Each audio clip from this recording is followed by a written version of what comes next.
privilege, right, to be here because I am the teacher at the end of the show. I know, thank you. Please woot the whole time because we're going to see student work. And I've loved talking about the student work that we've seen. And I want to see more of it. I guess that's part of what fuels me as a teacher. So what better way to do that than with this massive screen, right? So whenever you see something you like, the kids are going to see this stuff. So give it a shout out, give it a woot, even just yell out, that's an awesome idea, or you go kid that I don't know from Australia or China or Singapore, because the nice thing is I'm really privileged to be in a lot of different classrooms. So, shall we get this party started? Yeah, okay, good. Before we get going, just so that we can keep the intensity building, I want to tell you the kind of housekeeping stuff. So these are the resources for you, and all of the lesson ideas that I'm going to share with you, I'm not going to unpack step by step. You're going to have to do some work. And you're used to that, my God, you're teachers. But you're going to know that for your students, the context is going to be different. So in this package of stuff, you're going to find a whole lot of ways of connecting with other people that are doing wonderful things with creativity. They're doing wonderful things with digital tools, messy stuff, paint, sequins, the works. And in these resources that I'm sharing with you, you'll find lots and lots of things that you can share with others. And that's kind of the point, because there's only so many of us in the room, even though it is a lot. Thanks for coming to the last session. I'm going to tell you that the resources that I've created are really close to my heart. They're the things that I stay up all night doing. They're the things that I share freely with others all of the time. And they're the things that I get a lot of support to produce as well from my school, which is a beautiful thing. So let's get started. I know, it's so fantastic that art is inside the word heart. I can't tell you how good that is for me. But, you know, today, I'm really loving that I'm this far away from people at the back, not loving the screen so much because I have massive bags under my eyes from a pretty epic trip. And one thing you need to know about Australians, and I'm just going to tell you about straight up, is that if you ever come to visit us, you need to know that when we say something's just down the road, we could be talking about quite a long way, but you guys, I don't know if I have the ability to kind of judge because this is what you deal with all the time. And when Lucy, my friend, kind of warned me about the traffic that I might encounter coming from LAX to here and sent this picture out, the other thing that I've learned about CUE attendees is that they're very positive. And so straight away, people were trying to tell me this was a good thing and that actually it was yet another fabulous reason why I should come to CUE. I mean, I love that. What a special community this is. But you know, it's no wonder we get a little bit confused sometimes talking to each other because at the moment back home it's autumn, which no one understands. I mean fall, right? And it's 35, 30 degrees where I'm from. It's very warm. But when I say 35 degrees, you're like, what?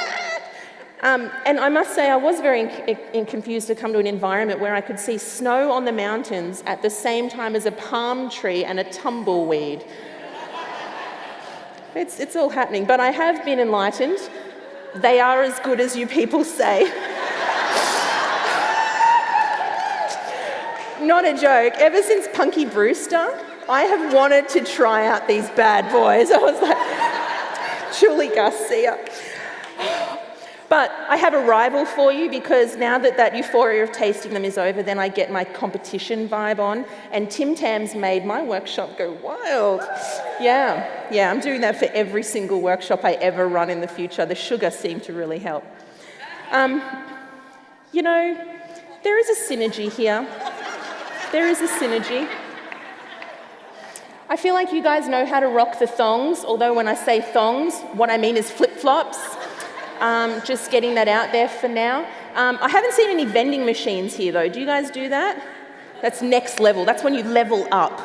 Yeah. And this is not what I do on a daily basis. I'm just going to put that out there. I am a real teacher, so I know this will look a little familiar to you. But essentially, these are my classroom kids. And I'm really fortunate now to teach at St Hilda's School on the Gold Coast, and it's a beautiful place. A really wonderful place filled with educators that genuinely care about their kids. And the iPads we use are clearly mattress size, so that's exciting for us too. But in all seriousness, we have a motto that is non nobis solum. And what that means is that it's not for ourselves alone. And I think that really permeates everything that we do, through to talking to the girls about ways they can make contributions in the world, to what our teachers are doing for other educators who are trying to really create beautiful climates for creativity in their spaces. So it's not just me that's sharing in our school space. We have an amazing array of sharing our work, and we do so very freely. These girls here, they're working in the classroom, but some of the tweets from particular classrooms, some of the things that happen on Instagram, some of the blog posts are seen by literally millions of people. And that's just a special privilege that I can't tell you how happy that makes me, but what it does for the girls when they see their work, going out to other educators, what it does for our classrooms when we see students across the oceans using our ideas and going further because we've shown them that something is possible. When we see the remixes that have gone further and further that we've then brought back into our classroom, gee, what a privilege. And so now I'm really fortunate to jump into not just my classroom every day, but classrooms around the world. So whenever it's vacation time, see, I said vacation, not school holidays, I'm learning. I'm overseas, and sometimes it's over here with you guys in the US, sometimes it's throughout parts of Asia. And even though my classroom practices and the things that I do with teachers and students might look different in different places, one thing I know about kids is that they're all the same. Every single student I've ever taught is completely different and yet completely the same in that difference. They are unique, special people with incredible abilities. Absolutely special. And one thing that I think is interesting is when we talk about students and teachers, there's a separateness that sort of comes from that language. But actually, just like our speaker before was talking about with being sparky and being a kid, we were all kids once, and perhaps we really still are. We're all on the same team. So today, when I talk about students and teachers, know that it's really just so that we can have a conversation, but in so many ways, that kind of thinking, that sameness, that uniqueness, that beautiful difference that makes us all exactly the same is the foundation of everything that you're sort of seeing on the screen. And look, I'm really glad that there's so much interest in an arts education at the moment. It's why I'm here. But I'm also really concerned that I need to stand in front of people and show student work in this way, in a sort of strange kind of paradigm there. Because at the moment, if I ask you to put up your hand if you're an art teacher, I'm going to get very few of you, right? Can you put your hands up for me if you teach art? Yeah. Now, really loud, show them what you got. Go on, loud. That's awesome. I mean, at the end of the day, there's so many more people than our visual arts teachers that are interested in creativity, of course, right? Visual arts is not for one group of people. It's not for some, it's for all. And when we look at the things that we can do with these connected cameras, I really think so often the camera is a wonderful starting point. So we'll dig into that a little bit, because really this year alone, I've been in the classrooms of 20,000 kids, and you know, I might have some things here to show you. So let's do that. You ready to roll? Okay, so who do you teach? Right, we've just talked about that. We said there's some art teachers out there. Can you shout it out? Who do you teach? Interesting, right? Some people are like, what do we mean? What's the right thing to say? Who do we teach? Everyone? Interesting, right? We all teach the same kids. That's one thing I know, and one thing I've sort of just said. But what I'm going to add to that is the idea that your kids could become my kids. In a school context, when they walk into my classroom, they often walk out and go to yours, and they go down the hall and they change subjects.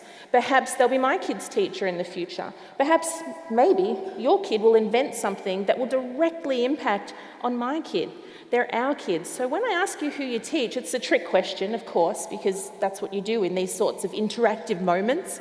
But the idea is that we teach our kids. We're all in this together, which is why the cheesy theme song, people. Your kids are my kids, and today we're going to cross-pollinate ideas from my classroom to yours. And I want to now strip away the idea that it's mine and yours. Again, these are our kids, and this is our time together. And if I ask you, who's passionate about teaching? I bet you I get a really different response to that hard question before, right? Who's passionate about teaching?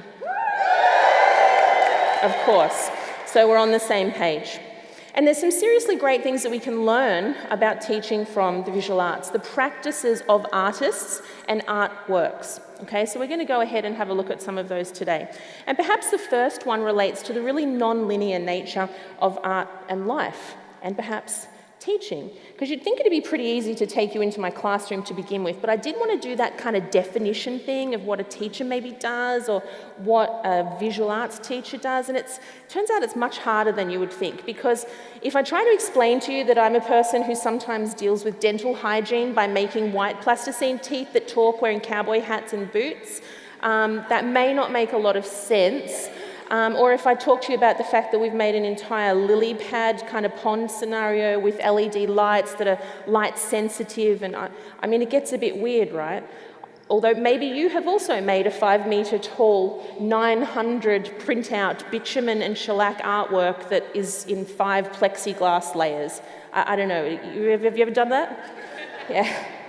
Have you had a 40-minute period where you've needed to put microscopes, water refractions, glass, ink photography, and iPads all in together in the one session?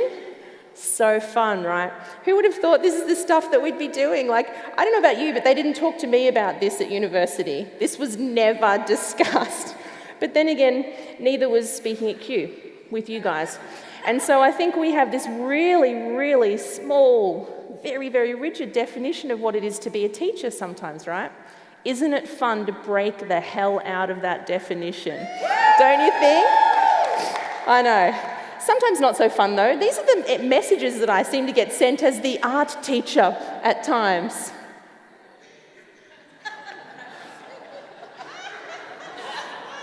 Real text, and this is my response, just so you know. Can get worse though, or at least a little bit more high stakes.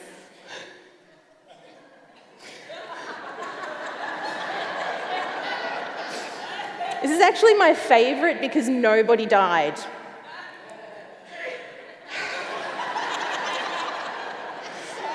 It was after this particular one that I went, I really need to save these. But, you know, if that doesn't happen to you, then I'm sure this does when you bring out the markers.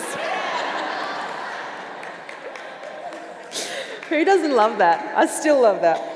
But how did we end up here? You know, it's always an interesting story, and it's one that I love asking educators, because whether we realise it or not, it is really interesting what brings an educator to each other, to our spaces, to our schools. And I was never actually supposed to be an educator. I know that there are some people who'll say I was always going to be a teacher. But that wasn't me. And you know, I don't think one's better or worse. It's not that kind of thing. It's just that it didn't occur to me, I guess, to be a teacher, because for some reason, the plan of attack for me was always about being a lawyer or a doctor. And I still don't really understand why that was. I can guess, but I don't really understand. And the thing is, when I started school, I also wasn't very good at school. I got into a lot of trouble.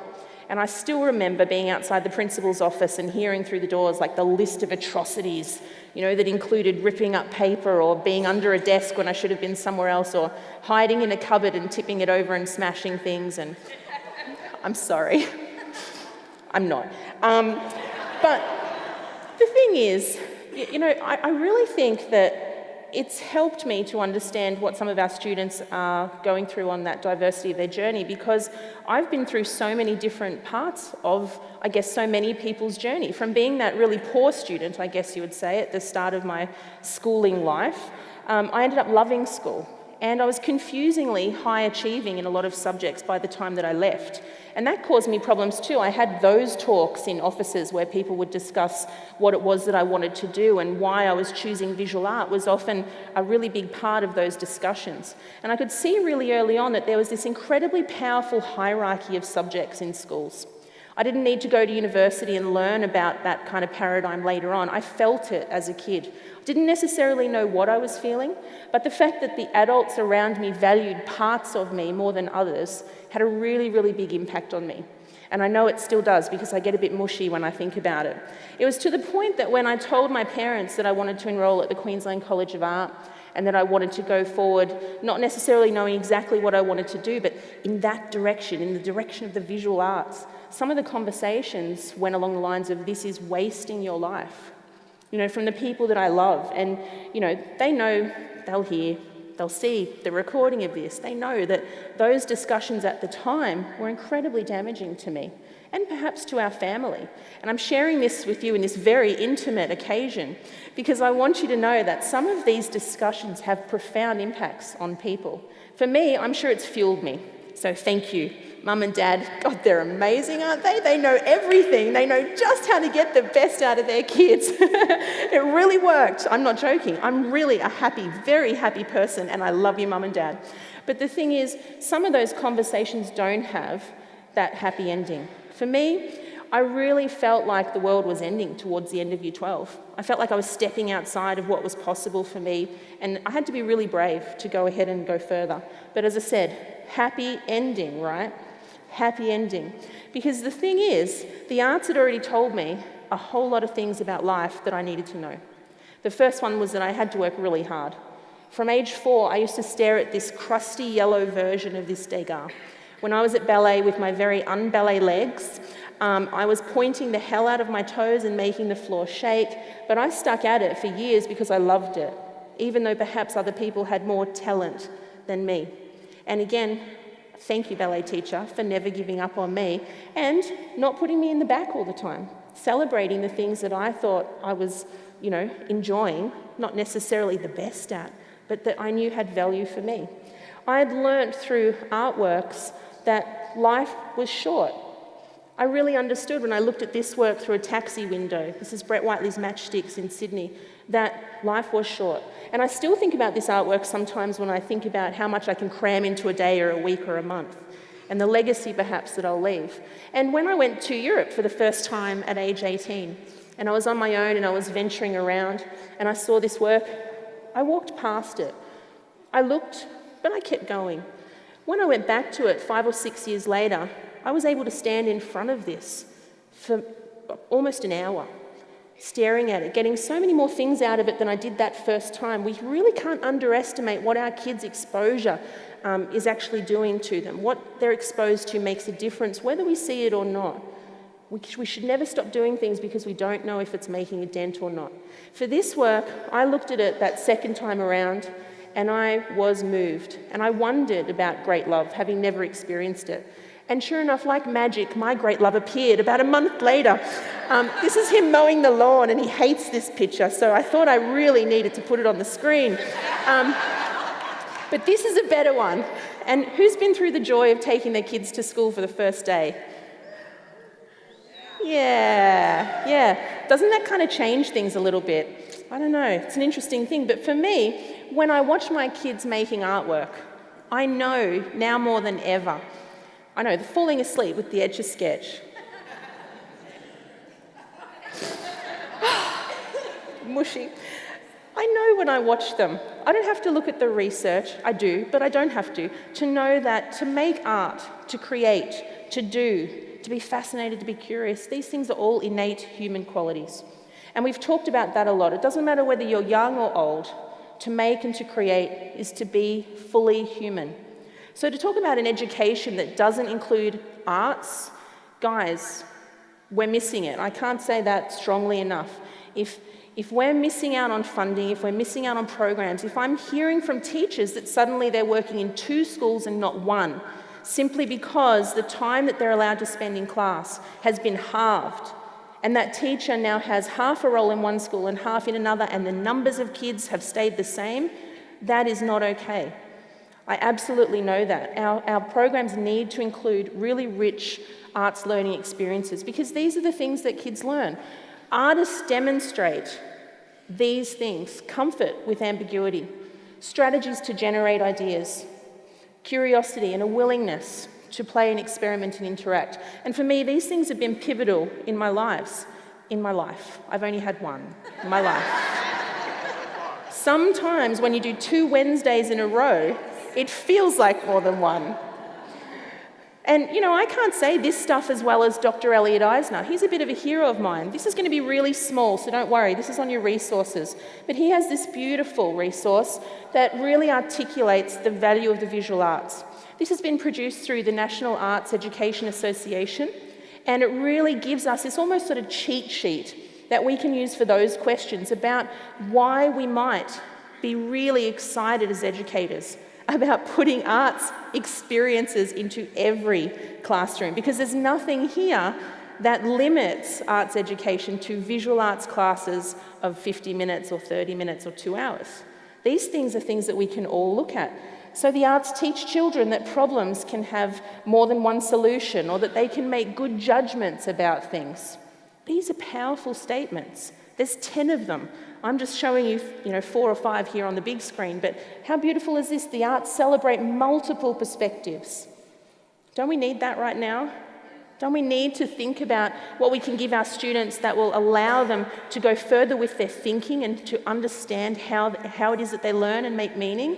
Yeah, one little tiny clap out there, but guys, this needs a big clap. It really does. It does. And I want to finish with this one because I think here, this part of the show, this is, kind of an all-encompassing one, that the arts enable us to have experiences that we can have from no other source. And as through those experiences, we discover the range and variety of what we are capable of feeling. And there's the key word, right? Feeling. Because in a climate that's packed with data and standardized tests, this might be the missing link. And we talked about, when we heard from Taylor, the idea of joy. We talked about understanding people's ability to be confident curators of their world and to contribute to those kinds of spaces with their own creativity. And this word may be the key, that word feeling. So it's powerful stuff, right? What we need now is an art gallery. Everything's better with an art gallery. Guys, can you please Google, do what you need to do. Look at your photo albums for me. Can you find me in 1 minute a piece of work that interests you? I'm not going to say your favorite work, something that you love, right? It's not a competition to have a work that's better than someone else's. It's okay if yours is the same as someone else's. But put something on your screen, something by your daughter, something by your friend's, former's, mother's, uncle's, cousin's roommate, or Da Vinci. I don't know, just putting it out there. Put something on your screen for me and hold it up, and we're going to have an art gallery right here at Q. Everything's better with an art gallery. We've got 1. We've got 2. Here we go. Oh, it's happening. It is happening. Here we go. It's starting to happen. Look at them all. I can't see a single one of them. Fantastic. Turn to the person beside you. Show them. Show them what you got.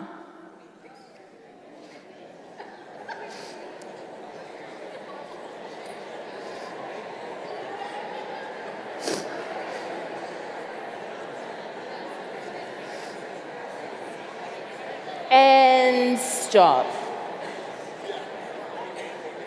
You don't want to though, right? For this presentation, there are a lot of works I could have shown you, but I actually want to show you an artist because this is what I aspire to be in about 50 years. I know, amazing. This is Chicago. And, I bring up Chicago right now, not to be biased about a particular time or place, but last year when I came to the National Arts Education Association conference, sitting at the Bean in 4-degree temperature, I nearly froze my bum off, but that's not the point. I loved watching people, just swarming around this work. Art brings people together. Even people who don't know what they like or what they want or what the point is. Sometimes, it doesn't matter.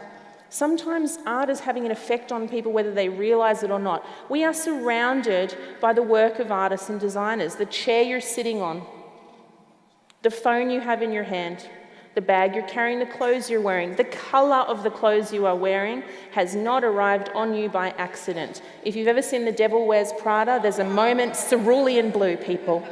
Cerulean blue. Everyone's on Netflix. Now, I get to talk about technology in the arts a lot. So did you feel the segue over to the next part? Yeah. Arts and technology, they are a beautiful fit, people. I'm never going to tell anybody to take away something to fit technology in. The technology that we're using in our classrooms is really about producing a kind of mixed media world for kids that have tools. Tools may change.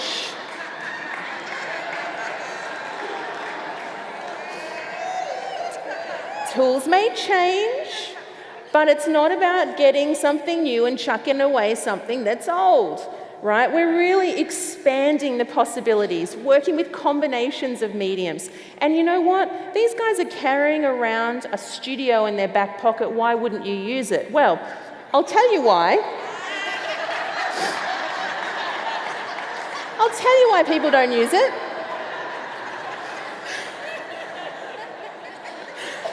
They don't use it because they think they have to know how to use it to get started. And as teachers, gee, we worry about not doing the best job ever. That's, to me, you know, when I look at the hearts of teachers, that's where the concerns about technology integration often come from. Like, how will I do this? How will I do this super well? How will it be the best lesson ever? You know, sometimes we don't have to do everything. I am not a tech guru. I had no training in technology. In fact, I don't feel like I'm that old, but the submissions of assignments that I handed in at university were all still on paper, and we had no LMS at university, right? And I have worked this stuff out. We got given iPads, and I went, you know what? We need to be able to use them. So this is what my classroom has looked like. And I feel like this is the best metaphor ever for students and teachers, us and them, technology and everything else perhaps. And you know what? You can look at this two ways. You can go, oh God, I don't know what I'm going to get. Or you can go, oh God, this is exciting. What the hell am I going to get? And it might even be different every time depending on the combinations. And are you with me on that? I know. Let's bring a little bit of the fun back, right? Because these are creative kids who, if they need some equipment, guys, that isn't even a roadblock. They will make stuff out of your Kleenex. Here they needed a time-lapse kind of rig, and suddenly my ruler's gone, there's ink all over my boxes of paper towels. These are the solutions they come up with. Now, the good news is we're still needed, right? Because some of their solutions are a little worrying.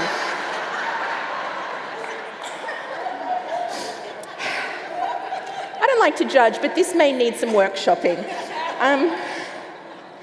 I guess what this tells me is that perhaps, and I'm not the one who said this first, but perhaps perfection is the enemy of the good, right? Perhaps perfection is the enemy of the good. Perhaps if we wait for things to be perfect, if we think we're going to know everything, we're on the wrong track and we need to get messy. So let's kick into some student work, because learning is messy in my classroom, and there's paint and sequins and all of those wonderful things, but no barriers between the technology that you're seeing. Okay, so it's really nice to kind of think about programs that involve mobile technology, because obviously those are often the devices kids have beyond our classrooms, and they're very, very tactile in the way that they can move around a space and use what they have. There's an entry point here for a lot of kinds of learning. Sometimes a phone or an iPad might be used at the start of a lesson, sometimes at the end, sometimes in the middle, sometimes the whole way through. I've never in my life taught an iPad lesson. I've never wiped a table before I put a device down. Right? The kind of integration that I'm talking about shouldn't really have the word integration on it, because it should feel so seamless that there is no separation that could be kind of packaged up in that way. Maybe we talk about innovation too much, but maybe it's innovation, not technology integration, that's happening in our classroom. The camera is really the entry point for so many of the things that you're about to see. So, will you go there with a bit of a sense of humour with me? Okay, because I'm not going to lie, the camera's a problem at times.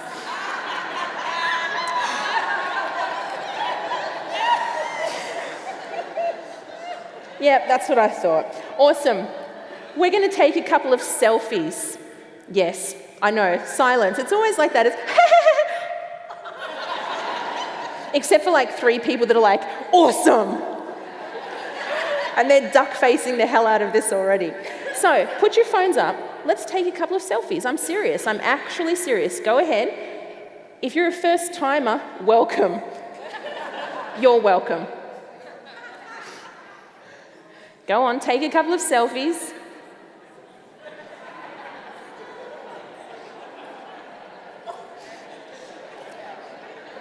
That's it.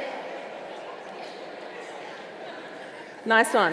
And can you notice how straight away the energy in the whole room has shifted? Yeah? I asked you for a sense of humour, you're going there. You're meeting people, we've got some group selfies starting to happen, we've got some movers. Fantastic. But, you know, just in case you're interested, if you've never taken a selfie before, I'm just going to give you the hottest tip ever, especially for my ladies, elevation. It's all about lengthening. You might want to try the one eyebrow. I was told the other day by someone that all of my selfies are exactly the same, and I was like, they are. I'm always on the one side. I find it almost impossible to turn that way now. I'm sort of like, can't do it the other way. I can't do it. It's really strange. I'm like a racehorse. But did you remember how much fun it was to discover what it was like to take a photo? I don't know, I don't, because I was taking photos for quite a long time in my life, but some people remember the first moment they took a photo. How fun is that? I wonder if my daughter will. You know, I look at this photo of her, she's about 2.5, she's got these ridiculous puny little arms, like there's no muscle, they look like they're stuck onto her body, and she's like, she can't work out how to push the button, and she's like, you know, trying to do this. But when she got one, look at the intensity in that face. You know, the wonder of discovering that you can do something, you can produce a picture. How amazing is that? How amazing. And don't get me wrong, I don't have my kids on their phones all the time, right? I'm not ashamed to show you this like I'm, you know, sort of going, well, we're all here for technology, so they won't mind if I admit that my kids are on technology. We talk about technology, we use it sometimes, not others. We put it away for days at a time and then might spend 2 hours together making an animation. Screen time, you guys, is not a thing. It's what you do with the devices that matters. And this connected camera, it's huge. Yeah, I was joking yesterday with people in my workshop about the cabinet in my visual art class. It was at the side and it had 2 cameras in it, and when that door opened, it was like, ah, and you got your 35mm roll of film for the semester. So how many photos have you taken just in the last little while? I want to do a competition. I want you to stand up and look at how many photos you have on your roll, right? Total. And we're going to find out who the most prolific photographer is in the room, because they're the person that is taking the most advantage of this tool, right? So do it for me. Obey me. I'm on the stage. Obey me. Stand up. I need you to stand up because otherwise I can't auction. Yeah, stand up. All right, we're nearly there. So navigate to the part where you can see how many total photos you've got. 18,000. All right, so sit down for me. If you have less than 500, who's got less than 500? Who's like, I'm out straight away? Who's like, thank God I'm out, I don't want to be one of those guys? Who's got less than 1,000? 1,000 or less? 2,000 or less? 3,000 or less? 4,000 or less? 5,000 or less? Watch this one. 10,000 or less? 15,000 or less? Oh, 20,000 or less? Wave if you're still up. We've got 4 people. Yes? How many have you got? How many? Anyone beating him? 29? Is 29 the winner? 29,000!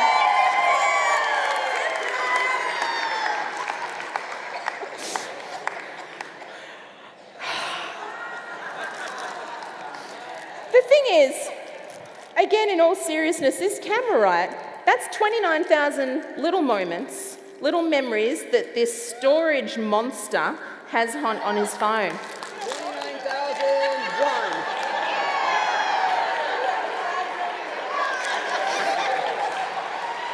29,001. I love it. Now, I'm not saying that camera is going to do your teaching and learning for you, but holy moly, a camera in the hands of our kids connected up to stuff, amazing. Did you know that when the Impressionists were actually able to put paints in tubes, through this amazing innovation, the paint tube, they suddenly transformed light. In their artworks, they took massive steps forward because they could go outside. Previously, they were stuck indoors with their studio, or going outside was very, very difficult and limited them in so many ways. The paint tube really, in so many ways, gave us the Impressionists. Did you know that? How fun is that? I'm not going to tell you that I have 79,000 photos on my phone, but I am going to tell you that I know that taking a selfie is a beautiful thing and it's a privilege.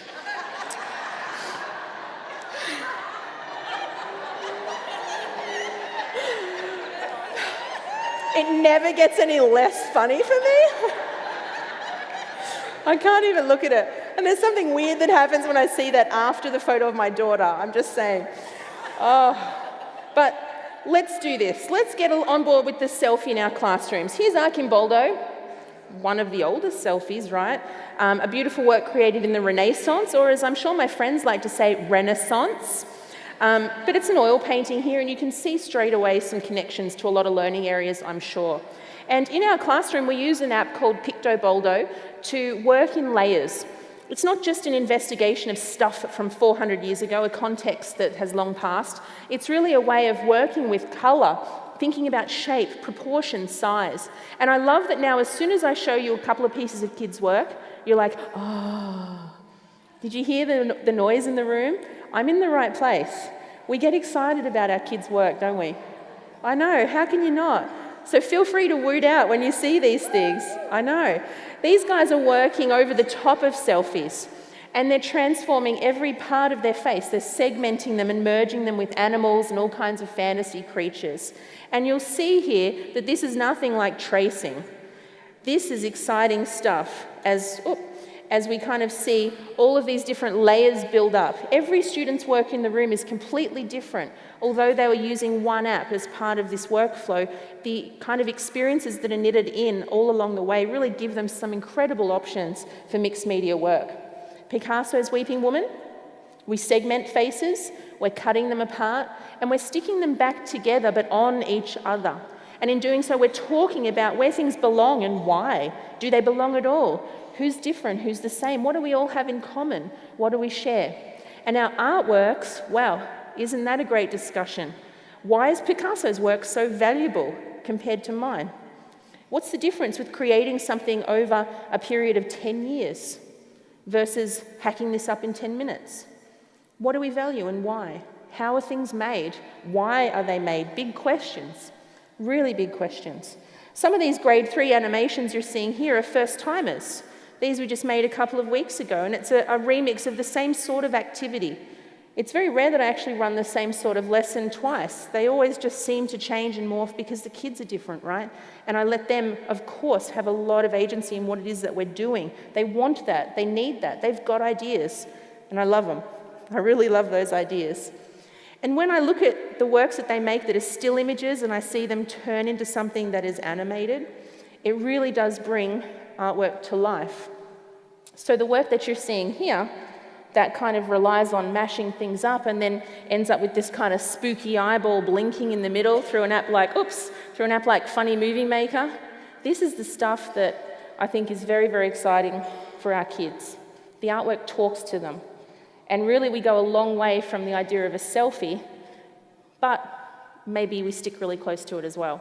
Maybe selfies are something that we shouldn't hate on. Maybe there's something that's been going on for a really long time, since we first made marks on cave walls to kind of indicate that we were here, we were present, we knew something, we did something, we belonged. There is a limit though.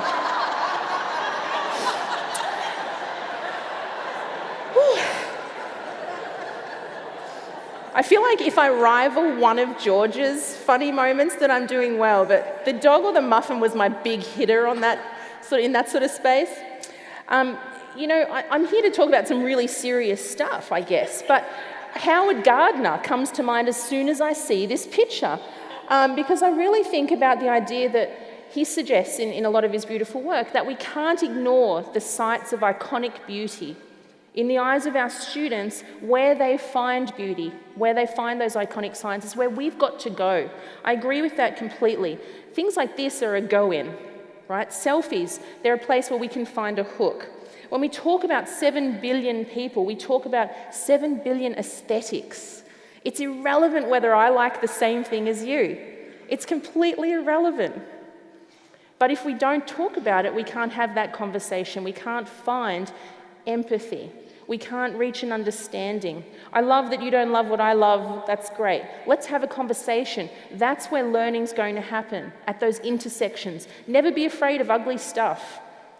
Never be afraid of something, inverted commas, bad that the kids do. These are the conversations. These are first steps. These are nothing that should be labelled as bad or first steps. They're here and they're now, and we can talk about them and we can learn. And we need to talk about it, to be honest, because aesthetically, Texas freaked me out. I'm just going to put that up there.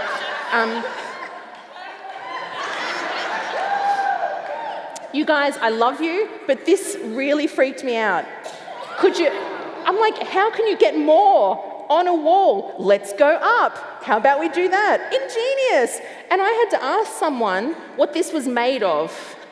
Do you know? How do you know that? I was like, I do not know who this Frederick is, but this is a hell of a tribute. Like, whew, it's crazy. Okay, I digress. It was rattlesnakes. Oh, sorry, I would never have wanted you to not know that. Please don't leave the room if you still didn't hear that was rattlesnakes. Oh my God. Jeez, we're learning a lot today, right? And I just want to say that when I hear an adult say, I can't draw, that's where we're going now. When I hear an adult say, I can't draw, or I can only draw a stick figure, and I know there'll be people in here who've said that, you've kind of made me die a little inside. I forgive you, but it hurts. Because you can all draw. You just might not know it yet. Right? And you can hear the power of yet, and you can get on board with all of those things about growth mindset. But the other thing that I think we need to think about really carefully is whether or not we're on board with some things or not. Talking about those things in a negative way in front of students has an impact, and comes right back to what I was saying at the start of the session. Because just because something's not for you doesn't mean that putting that out there in front of our kids is something we should do. Having an opinion for sure, but remembering our words actually can signal to a young person that if we don't value what it is that they're good at, we may be devaluing them. That's important. And just by the way, on the drawing thing, why would you be able to draw if you spent exactly 5 minutes working on your stick figure? I mean, what? If you want to swim, you're going to have to do that for a few years, right? And we accept that. And it's going to take time and hard work and effort. You want to pick up a grey lead pencil and make Mona Lisa? Seriously? Like, who do you think you are? I mean, it's going to take some skill and some time, right, to do anything good. So let's talk positively about growth, all right? This time I'm going to ask you to take a selfie again, but you're going to do it with one extra prompt. You're going to do it creatively. And I'm changing the game by putting that word out there, because now some of you are like, oh crap, before I just got to do that and that was all right, and now I'm worried. Some of you are like, great, I'm feeling competitive. I've got this. She said creatively, and I know I can do it. Let's have 1 minute. Let's see what happens in the room when I say 1 minute for a creative selfie. Go on. Go for it. That's it. Ooh, yep, we've got some warriors, that's for sure. Some people are planning. Some people's eyes are darting around. They're looking for resources. All these different ways of exploring the task. So fun. Oh, we've got some very uninhibited people. Oh, I got to tilt. Angle. Wow, the suspense was really building on that. I hope it's as good as he hoped it was going to be. I'm going to use my very accurate stopwatch, and I'm going to say you've got 10 seconds left. But are you noticing in the room with your teacher radar the different reactions people are having to this? Right, as soon as I've used that word and I've changed the prompt, we've got worriers, we've got people who won't move, who'll suddenly be like, oh, I've got something really important to check on my email. Can't talk, super important email. Yeah? Other people are in the game. And so it's a really quick example of the idea that we've really got to design our classroom to enhance the creative capacity of that group of people, acknowledging that they're individuals.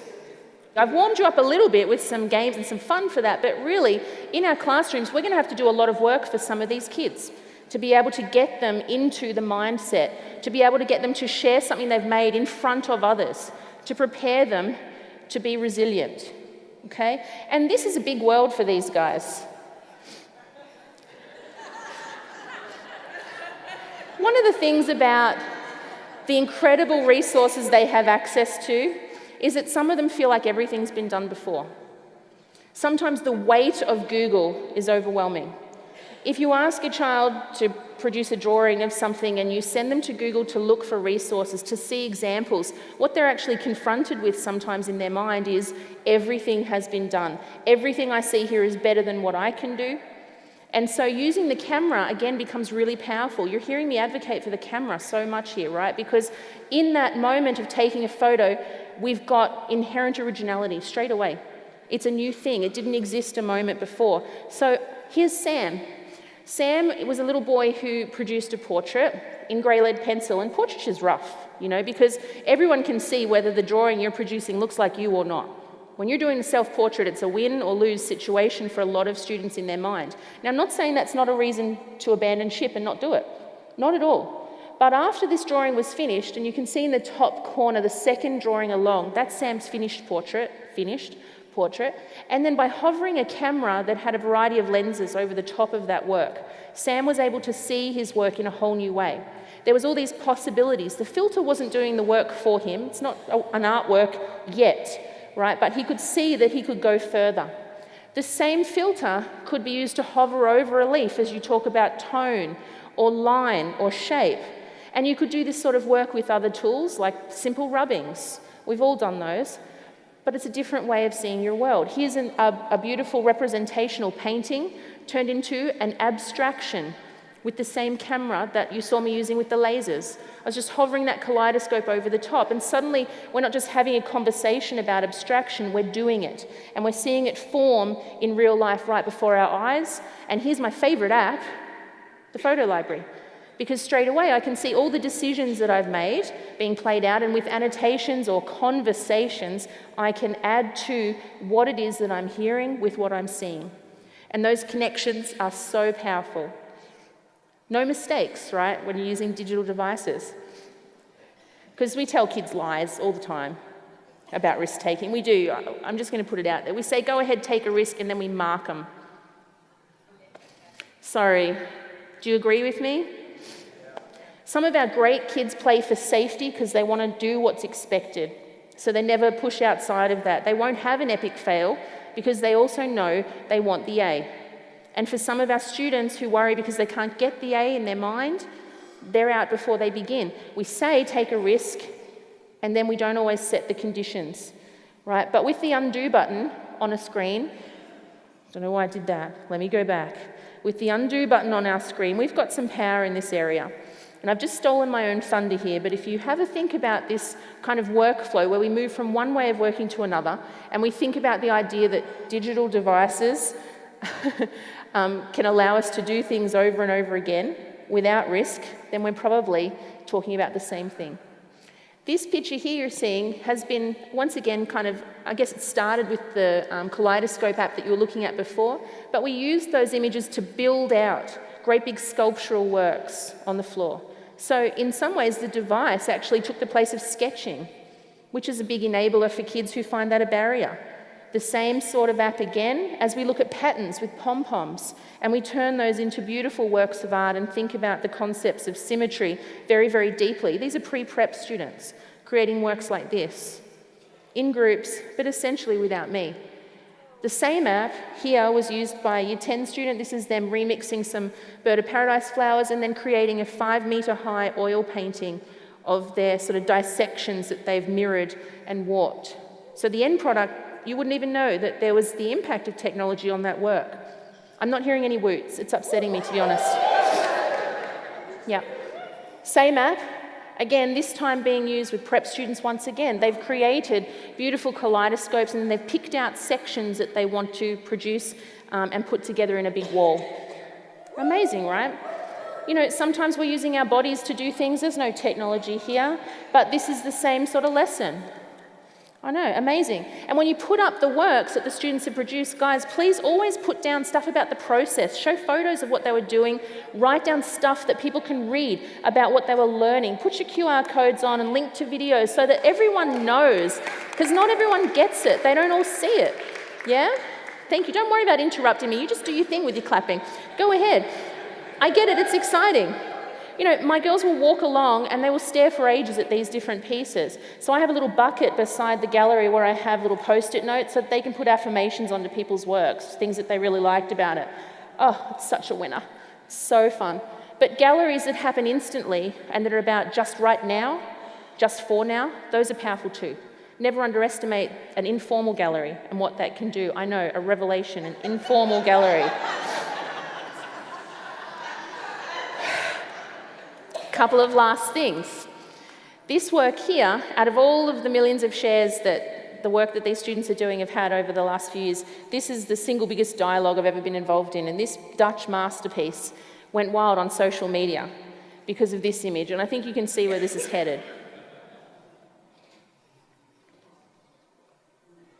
You can look it up. There's some really, really nasty stuff if you follow some of these streams.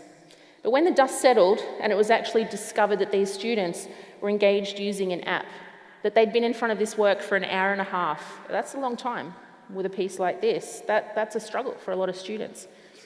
The truth was never anywhere near as interesting as this particular image. And this one here, that actually ended up coming out of the gallery site. Whoops, I'll just go through that. This one here.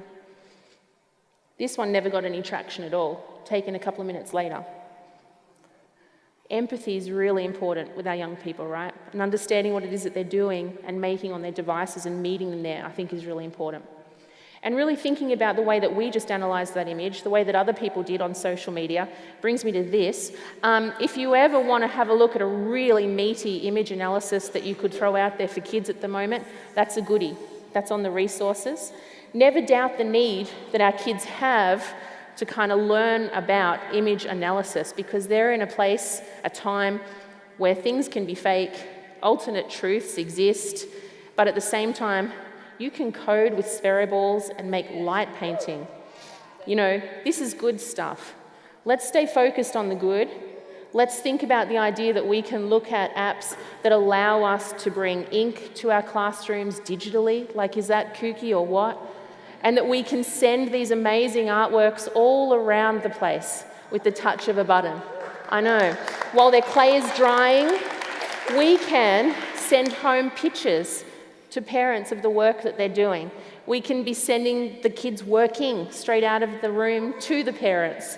And we can be making monsters in 10 different ways in 10 minutes if we want to be. And perhaps even if we connect with the artists and designers and app developers behind the scenes, they'll make you some Vegemite for the app as well, because you come from Australia. Or people from across oceans will ask you to print out the world's smallest monster through an incredible process that involved lasers. I mean, look at this world full of Google and watercolour, where they mix together beautifully, and where a 400-year-old process like intaglio printing on a 3D printer can bring together drawing and laser cutting. Amazing, right? So with my last trick, I'm going to get you to think about what it is that you see now when you look at artwork and what you might be able to see in the future. What do you see when you start to think? And you'll all have a piece of paper, right? Were you given one when you came in? Piece of paper? Yeah? Everyone should have a piece of paper. That's okay. If you don't, that's all right. If you've got a piece of paper, use that. There's a few labels on the chairs even here that we can pick up. That's great. Excellent. Now what I'm going to do is I'm going to put up a very, very special work on the screen in a moment. I'm just going to ask for a little bit of quiet. I know we've had wooting. And what we're going to do is really just go through a little process to finish off where we get a little bit thinky about an artwork. And I'm going to ask you, without engaging you in a conversation, to engage with your own thinking about this artwork and see what you can get out of this process. Because what you think when you start to really see might be different to what we experience at first glance, and this might have value for our kids. So here's an artwork. This is Jackson Pollock's Blue Poles, and if you know anything about this, some Americans feel we've stolen it even though we paid a hell of a lot of money for it, and it's one of our national treasures. And it's something that I guess makes me feel a little bit close to you guys, because I saw this work in America on one of its very, very few trips, and I've seen it in Australia. And when I wrote a book with the National Gallery, this was one of the pieces that it blew my mind. To be able to communicate something about this work and to really bring this to you today is quite special. So with your piece of paper, if you could scrunch it up in your hand, scrunch it up for me. And now look at the artwork while you hold that in your hand. And just think for a moment. Think about what you're experiencing now, perhaps that you didn't a moment ago before you had that paper in your hand. Do you see anything different while you're holding that in your hand? Powerful, right? Open up your piece of paper now. And now on your piece of paper, see if you can fold it so that you can get the folds sort of similar to those poles that you're seeing here. See if you can fold that piece of paper and recreate the movement of those poles. Can you do that? Can you create your own Jackson Pollock here with a piece of paper? I wonder what you're thinking right now as you do that. I wonder if it's changed for you, if anything's different, if you're seeing something you didn't see before.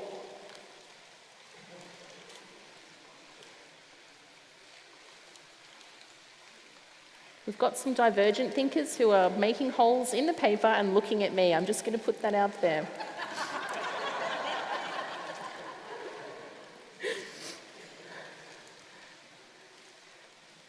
You know what I'm on about, right? You can see what I'm doing here. It's amazing how much access we have to each other and to the ways that we teach and to the ways that we know students can learn. And yet, even though we're here together at Q, sometimes clustering in subjects or not communicating across the curriculum kind of means that we don't get exposure to different things that are just part of the toolkits of other educators. So it's wonderful that you're all here. Let's do one last thing. Roll it up into a telescope for me and have a look at this artwork now. And it's going to be hard because your piece of paper is horribly crinkled. Yeah, your own Pollock is kind of crinkled. Even the way you'll all make your telescopes will be different. That's it. Have a look up there, not at me, at the artwork. So have a look. Discovering anything different? Seeing it differently, right? This is all a huge metaphor, right? Because paradoxically, we come to our own opinions and understandings of our own, even though we're all doing the same exercise here. We're shaping our understanding, and if as teachers we can move past the role of director and into facilitator, if we can find ways to enable students to see our world differently, to look at all, perhaps, or to look very deeply, then we're probably all on the right track. You are an art teacher. All of us, we're all art teachers. And so when I look at the dialogue that we can contribute in the spirit of freedom, when I can stop lecturing you and you can stop lecturing them and we can all stop lecturing each other, and we can actually think about asking questions amongst ourselves and coming to shared understandings of things that might kind of be different, unique perhaps, but that have a beautiful diversity in that difference, then I think that really, that's perhaps the art of education. And so when I think about what you've just done there and what I've hopefully given to you today, I really feel that experience is content, right? It's the experience that is the content. And so that's what I leave you with today, the idea that you can get started. And as a teacher who never thought that you would be on the stage at Q, I thank you from the bottom of my heart. Thank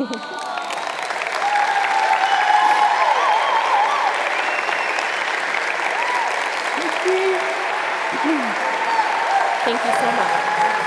Thank you so much.